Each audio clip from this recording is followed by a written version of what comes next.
I finally got a Comic-Con exclusive. Not really, but was it worth standing in line for 27 minutes withstanding a huge amount of body odor? Find out now.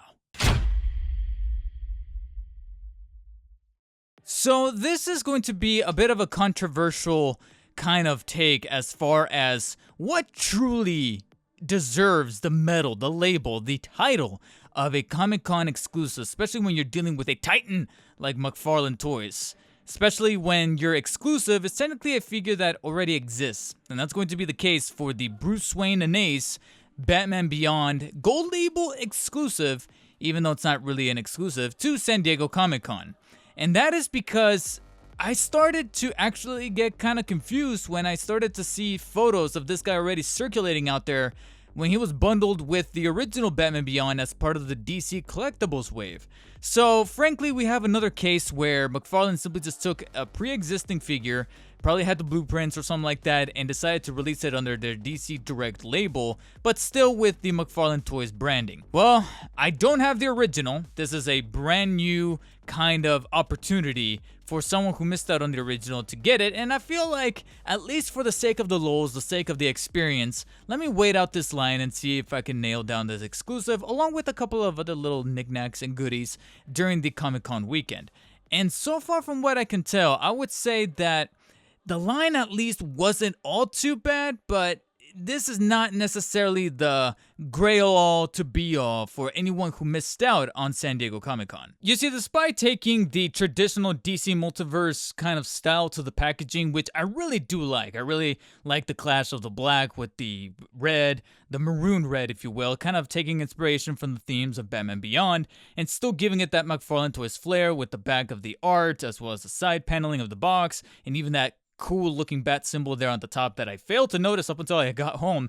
This is still nevertheless a DC Direct figure inside of the box. And that's both a good thing and a bad thing, because when we saw McFarlane Toys tackle animated series figures in the past, he tries to kind of fuse two styles of figure together, where it's like the original DC Direct or DC Collectibles kind of aesthetic, but still bringing that McFarlane Toy flair where he tries to bulk certain things up, but still kind of keep the Bruce Timm inspired look. And it didn't really pan out, because you end up with really skinny legs, but then a very top-heavy upper body, and therefore he just kind of topples over. It's difficult to pose, difficult to flex, and do things with it. And I go on record to say that the Batman animated series McFarlane Toys Batman frankly didn't pan out. It's actually one of my least liked, almost downright hated McFarlane Batman figures that I've ever collected, to the point where if it goes missing or I end up selling it, I'll be like, well, it is what it is. I'll just buy it back later. But for now, it's staying in the box temporarily. Oh, for the time being. It's safe for the time being out of nostalgia. So here we have the original DC Direct kind of approach to making of the figure, which means that proportions are not going to be all that crazy. If anything, DC Direct or DC Collectibles, if you want to call them that, they really had the formula down as far as nailing the Bruce Timm aesthetic. And you can see right here that it's almost like that old man Bruce Wayne from Batman Beyond is completely taken from the cartoon and just put into 3D fashion. You have the angular look, that animated style to the overall aesthetic and design of the character. Granted, it kind of lends to a little bit of plainness to the outfit. There's very little that I can really remark on the outfit. Bruce Wayne didn't bother with fashion when he was old, so in figure form, it's probably one of the most plain details about the figure, considering that you're not going to have any kind of detailing, you're not going to have anything that really stands out. It's just an overall coat and pants that is kind of like a blackish but also brownish kind of hint to it. It's predominantly black, but when you kind of see it a little bit in the lighting, it kind of has a slight little brownish hue. And the only thing that just breaks up the monotony is the under turtleneck or shirt that he's got going on right here at the top part that just kind of breaks away on the chest area. That's made out of this gray kind of material, but it's still nevertheless rubberized plastic. And then the only other thing that really stands out that makes this figure still pretty awesome to look at is, of course, the inspired look of the head sculpt, where you have the sagginess of the eyes, the outline of the face details, and the chiseling of the cheekbones, but you can still make out via the chin that that is in fact Bruce Wayne, and that is the classic Batman, but of course with the slick back gray hair, hunched over look. And yeah, like I said, it just really does feel like they replicated old man Bruce Wayne, but at the same time, this kind of lends to the other side of the sword, which is that it doesn't have that much more of an inspirational look. It doesn't have that McFarlane Toys flair. And even though it didn't work out with that animated series Batman, at least it kind of gave us something to talk about. Whereas right here, trust me, I don't feel like you're really missing out on anything if you didn't pick this guy up either by being in physical attendance at Comic-Con or through the EQL run fair, whatever they call it, the lottery thing that they try to run during that weekend. And if you don't believe me, check out the articulation. It's pretty much that minimalistic sort of approach as opposed to the 22 points that McFarlane always tries to tackle. Of course, the head can rotate 360, but it's going to be in that slanted manner because of the way that he's hunched over by design. But it actually feels pretty smooth and fluid. And even though the tilting up is pretty good, tilting down is kind of negated due to the fact that, like I said, that neck is designed to look kind of slouched over because of the way that he's designed as an old man. But tilting side to side is pretty good. Just make sure that you're angling it accurately, because turning left and right, he can't really do it very horizontally. It kind of starts to veer off towards the side because of, again, it's the way that neck is just overall designed. And then when it comes to the top arms, I feel is the best example as to where there's times where I was like, I kind of wish that McFarlane would inject a little bit of his style, because at least I would know that the top arm joints would be a little better or a little different than this, because you can see right here the cutaway from the rubberized piece of the coat that breaks away and technically does allow the arm to rotate 360, but because of the way that, again, everything's just kind of designed and assembled together, this is at a slant, so his arm starts to veer off towards the side like so, gets a little tight, and then comes back down, but then it stays in the slanted pose like so. So that results in then you having to press the arm inwards to kind of get it flush, which in turn means that, yes, there is arm extension, however, it stops very much point blank at the 180 degree, allowing him to not only T-pose, but also show off a little bit of the ball jointedness of this design right here, which looks a little goofy. And again, this kind of lends to the design kind of coming back to bite it in the ass a little bit, because when you get the arms outside of from the inwards part of his body right here, like if you unflush his arms, they look a little awkward. I don't know if it's just me, but his design just looks a little awkward, and this just kind of lends to the whole Bruce Timm thing, where when the characters are just kind of standing like this in 3D, they look awesome, but once you start to kind of move them about, they look a little weird. They look Tim Burton-esque kind of way, and not in a Batman sort of way, but more in a twisted, like, what are you coming up with now, Tim, sort of style. And then we start to get to the more minimalistic approach to the articulation where, yes, I understand that he's Bruce Wayne as an old man, but at the same time, the dude was still able to kick a little bit of ass, specifically in the pilot episode for Batman Beyond. This figure version of him, I don't feel like he's going to be able to do that too much, because the elbows do have a swivel right above it and can bend slightly at the hinge joint right there, but that's really as far as it goes. So it can't really bend the elbows too much. It can definitely rotate 360, and he's got some pretty good joints going on with the wrist where they can technically swivel all the way across 360 and still bend inwards and outwards despite the cuffs right there. So it's good to see that the hinge inside of the wrist joint doesn't limit any of that. But if you couldn't already tell, the torso is pretty much gone, considering that the way that this whole coat is just grabbing onto it. So you can definitely rotate 360 from the inside on the waist joint, but in terms of crunching, he can only do so much, but I can't really tell if it's the mid-torso at all or it's the top leg joints, which can definitely, and I know I'm skipping a little here, but they can definitely flux towards the front only as far as the top part of the bottom rim, if you will, of the coat allows it to, which is only going to be going forward about that much, and then going towards the back only about that much, right about right there. So whenever I try to crunch the joint on the mid-torso to see if he's got any kind of abdominal crunching, I don't believe that there is. I think the reason why you can see that illusion sort of happening right there is mainly because of the top leg joints, not so much anything else. And said leg joints can also extend towards the sides, however, because of the way that they try to retain that Bruce Timm inspired look, you have a lot of cutting of the plastic happening right there towards the middle. So that's a bit of a bummer. And you can see that bleeding over just a little bit more with the knee joints, where you only have one knee joint that can bend almost 90 degrees. It's like an 80-degree kind of cut right there, but because of the way that the plastic is designed, it looks a little bit unnatural, like you're taking a whole cylinder and just breaking it apart right there. And you could virtually forget about the feet. They can kind of nudge side to side, but no pivoting or inclination of any kind. And because of the way that the cuffs of the pants are designed, it does not rotate the full 360. It can only kind of move slightly left and right to give you certain angles of posability and balance, but trust me, they're pretty much going to remain stagnant, which, again, I know some of you are probably looking at this and going, dude, it's Bruce Wayne as an old man. He's not meant to be flexible. It's still an action figure. You know, it's supposed to kind of make us desire certain poses and do certain things with it. With the cartoon, let them do whatever they want to do as far as that lore, as far as the way physics work in that. But as an action figure, if I want to get a little crazy, if I want to put Morgan Freeman in splits, I can do that because of the way that those joints allow it, due to that recent McFarlane Lucius Fox. Can't say the same thing for old man Bruce Wayne here. What I can say is that they at least did not skimp out on accessories, because he comes with a whopping 3 extra pairs of hands. Of course, you see right here, he's got the fists by default, but he comes with a set of extended kind of reaching out hands, and then another set that looks very, very similar, except they're somewhat kind of closing in a little bit, so it looks like they're a mixture of reaching out or a mixture of gripping, but not necessarily 100% gripping. They're somewhere kind of in the middle, so they're a little difficult to distinguish, but once you look at them up close, you'll notice that they're varying degrees of angles for the fingers themselves. I don't know if one is meant to actually feel like it's reaching, and then the other one's meant to, I guess you could say, pet somebody else or another buddy of his that he comes bundled in with.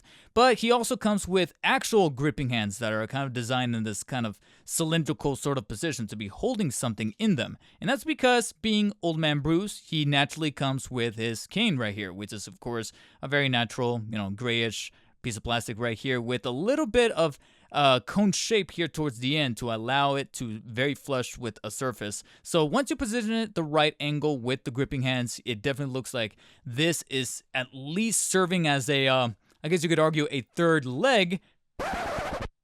I just got the euphemism. I apologize. But stick with me here. It's the third leg, so in the off chance that you have problems balancing this guy out and posing him because of gravity, because of the stilted articulation, then at least this thing is going to come more than handy, especially when you want to pose him with his buddy Ace. This is where those petting hands come into play. He came bundled with his trusty pal Ace, which is looking like Batman already, or Batman as a dog. And as you can see right here, replicated from the show, is his buddy Ace, looking pretty badass with a nice dark shade of brown for his coat, the collar right there, and obviously it's looking like he's a very sharp looking Doberman.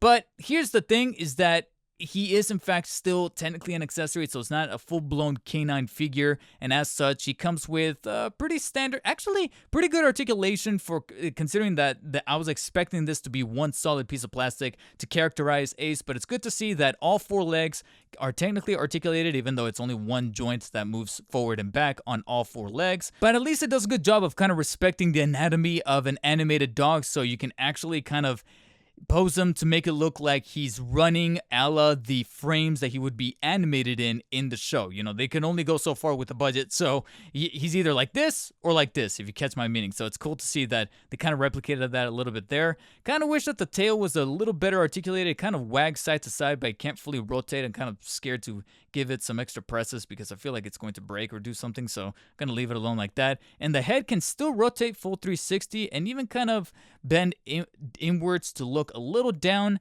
could look a little up a little bit, but I guess Ed from Shaun of the Dead was right. Dogs can't really look up. Which then leads me to my only complaint about Ace here on the side, is that I wish that the eyes were a bit accurate. You can see right here that despite some really great sculpt work to give him that really sharp, edgy, and badass look, the eyes, I'm like, what were you guys going for? Because if you look at the artwork as well as him from the show, images of him from the show, he technically does have pupils with a little, circle of white to give him like that reflective animated look. But it doesn't look like they were going for that here. Either they needed to do like a solid black with a little white dot to give it that kind of life, that reflection to breathe life into the eyes, or do what they kind of wanted to do right here, which is to do white eyes, but with a black dot to formulate the pupil. But instead, if you look a little closely, they kind of skimped out on the paint. I don't know if mine was a bit of a defective one or they just messed up and this is a QC issue, but it looks like they tried to do a black dot for the pupil and it's very, very, very faded. Now, this leads me to one other thing though. If you're not going to do that, or if this is a QC issue, what do you guys think I should do? Should I just completely white out the eye and make him look even more badass by just giving him completely white eyes to make him look even more like Batman, considering that his ears are already pointy? Like I said, he's got a very sharp looking look to the sculpting of the head. So whiting out his eyes completely, I gotta be honest, that wouldn't be that bad of a look. But I guess the more $1 million-ish question would be, is it a really cool enough look to warrant going to Comic-Con for, standing in that line, which admittedly wasn't the worst line ever. It was definitely a little taxing considering the limited amount of space, the breathing, etc., but it wasn't necessarily one of the worst lines I've ever had to stand in for. The process of actually picking this thing out and then checking out was a bit more fluid than I was expecting. So kudos to them having a, really set system to get us our exclusives and then get out. But is it something that you should be kind of, hitting yourself for, missing out on by not being able to go to Comic-Con, and now you're looking at some of those Mercari pages or eBay pages saying, oh my god, $80 for a San Diego Comic-Con Bruce Wayne and Ace from Batman Beyond? No, if you're going to be paying that extra premium, I would say you're probably better off getting that 2-pack that comes with the original Batman Beyond from DC Collectibles, because essentially it's that exact same figure. I simply got this because A, I wanted to just kind of revel in a little bit of the experience of going to Comic-Con, getting an exclusive, and actually, having a little bit of that serotonin surge right through me, knowing that I was able to nail down an exclusive. Plus, I missed out on the original one, and this gives an ample opportunity for those to at least not having to pay that premium, because he retailed at $30 there at the Comic-Con booth for DC Multiverse and through the EQL lottery. It was $30. Granted, you add another like 10 for shipping and taxes, so it kind of comes out to about $40, but it definitely beats out some of those scalpers that are going crazy with the prices. But if you are going to go crazy with that price, you're better off putting that money towards that 2-pack, like I mentioned before, or simply just save your money. And if you don't want to go for the Bruce Wayne, but you want to go for the tried and true Terry McGinnis Batman Beyond, McFarlane themselves have already teased a gold label reissue, remaster, whatever you want to call it, of that DC Collectibles original Batman Beyond. So not the original DC Multiverse Batman Beyond that came out a couple years back as a standalone release, which is the only interpretation of the Terry McGinnis Batman that I have. And granted, the scaling may not pair terribly great here, considering that this is still, like I said, that DC Collectibles. So you can either wait, or if you don't mind the mixing and matching, there you have it. But aside from the accessories you see before you're here, the trading card that McFarlane is known for throwing in, as well as a much more different base that harkens back to the DC Collectibles times as opposed to the circular one that DC Multiverse always comes with, you're not really missing out on a great, grail that you need to go on the hunt for. And because of that, despite still being happy that I was able to walk away with an exclusive from this event, my feelings for this exclusive is very similar to that of Comic-Con. Glad that I did it to get it out of my system, but is it something that is it an absolute must-have? Not necessarily, and therefore it warrants a rating of yet another 7 out of 10. I am certain that at this point, with all the 7s that I'm giving out, slowly turning into the IGN of McFarlane Toys collectors, and I would really love to apologize for that. But here's to hoping that some of the things that they unveiled during the Comic-Con, and by they I mean McFarlane, along with the Batman Forever Batmobile, the other exclusives, the other figures that that have to do with the DC Multiverse wave, the collector's editions. I know it may not have necessarily met so many others' expectations, but for me, I'm pretty happy with what's coming down the pipeline, as well as the stuff that's currently on pre-order right now. And from the looks of it, McFarlane is not going to ease up on taking DC Collectible stuff and then rebranding it under the DC Direct label and re-releasing it, or slightly making adjustments to it and repackaging it. Recently, we got the Batmobile from the animated series releasing as a Target exclusive. They got this triple pack from the Dark Knight Returns, or that's kind of fusing the Dark Knight Returns characters, but with the New Adventures of Batman animated style, and then releasing it as a Best Buy exclusive. So, my question would be that now with those, as well as this San Diego Comic-Con exclusive, even though, like I said, it's already been released in the past, what's something out of the DC DC Collectibles days, as far as that original line, that you would like to see McFarlane take, repackage, maybe make some adjustments, throw in some extra accessories, and re-release, whether it be as an exclusive or as a wide release? Let me know your guys' suggestions down in the comment section, and while you guys are down there, hit the thumbs up button if you enjoyed this video, thumbs down if you did not, and as always, stay humble. I'll see you in the next one.